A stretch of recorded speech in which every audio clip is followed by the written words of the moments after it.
तमिलनाडु में विजय थलापति का शपथ ग्रहण समारोह था। मंच पर राहुल गांधी बैठे थे, मुस्कान बनी हुई थी, लेकिन अगले ही पल थलापति विजय ने पूरा सियासी समीकरण ही बदल दिया।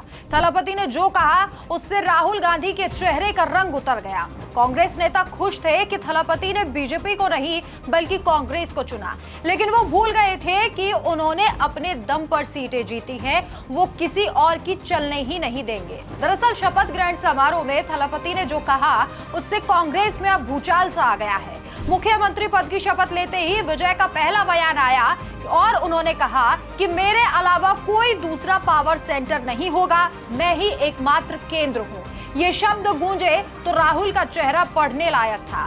कांग्रेस के समर्थन पर निर्भर दिख रही टीवी के सरकार के नए सीएम ने मंच पर ही ये साफ कर दिया कि ये कोई गठबंधन की कठपुतली सरकार नहीं है, बल्कि थलापति ही एकल सत्ता होगी।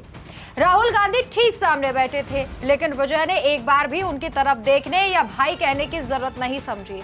बस सीधा बेदर्द और दमदार ऐलान कर दिया था। जवाहरलाल नेहरू स्टेडियम में ये ऐलान हुआ। थलापति थलापति के नारों के बीच विजय ने जो कहा वो कांग्रेस के सपनों पर पानी फेरने वाला था। जहां राहुल उम्मीद कर रहे होंगे कि समर्थन के बदले कुछ तो तवज्जो मिलेगी, कुछ फैसलों में उनकी भागीदारी बनेगी, वहां थलापति ने एक ही झटके में सारी उम्मीदों को कुचल दिया।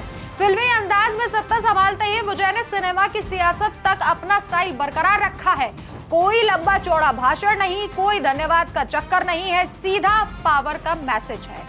मंच पर बैठे राहुल गांधी को यह बयान जैसे चेहरे पर तमाचा था। चारों तरफ मीडिया के कैमरे, हजारों कार्यकर्ता और राहुल की मौजूदगी में विजय ने जो कहा अब वो पूरे देश में वायरल हो रहा है। राजनीतिक गलियारों में चर्चा है कि थलापति ने राहुल को मंच पर ही बेइज्जत कर दिया। कांग्रेस ने टीवीके को समर्थन देकर सोचा था कि दक्षिण में अपनी मौजूदगी मजबूत कर लेगी, लेकिन विजय ने शपथ ग्रहण के दिन ही बता दिया कि ये मेरी सरकार है, मेरी शर्तें हैं, मेरी कमान है। कोई हाई कमान, कोई परिवार, कोई गठबंधन का दबाव नहीं। ये बयान सिर्फ शब्द नहीं, तमिलनाडु की राजनीति में नई हवा है। द्रविड़ दलों के बाद गैर द्रविड़ चेहरा सत्ता में आया है और वो भी इतने आत्मविश्वास के साथ कि गठबंधन साथी को भी अपनी जगह बता दी।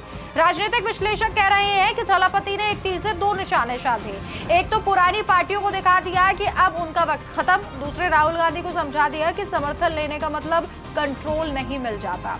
विजय ने आगे कहा कि उनकी सरकार भ्रष्टाचार मुक्त, जन केंद्रित और तेज गति से काम करेगी। गरीबी देखी है, संघर्ष किया है, इसलिए खोखले वादों में नहीं पड़ेंगे। महिलाओं, युवा और आम आदमी के लिए बड़े बड़े ऐलान भी शुरू हो चुके हैं, लेकिन सबसे बड़ा ऐलान तो वो था जो उन्होंने राहुल के सामने कर दिया। एक थलापति, एक केंद्र, एक कमान। राहुल गांधी मंच पर चुपचाप बैठे रह गए। उनकी चुप्पी खुद बोल रही थी। कांग्रेस अब इस बयान को कैसे हैंडल करेगी ये देखना दिलचस्प होगा। एक तरफ थलापति विजय की तूफानी शुरुआत, दूसरी तरफ कांग्रेस की खामोशी। तमिलनाडु की जनता इस नए सीएम से भारी उम्मीदें लगाई बैठी है। सिनेमा का सुपरस्टार अब सत्ता का सुपरस्टार बन चुका है और उनका पहला मैसेज बिल्कुल क्लियर है, ये मेरा शो है, कोई दूसरा हीरो नहीं होगा। और इसीलिए अब कहा जा रहा है कि राहुल गांधी के चेहरे का रंग पूरे तरीके से उतरता हुआ नजर आ रहा था। आगे देखना होगा कि तमिलनाडु के सियासी समीकरण और क्या क्या नई तस्वीरें दिखाते हैं। इस खबर पर आपकी राय कमेंट करके जरूर बताएं। नमस्कार।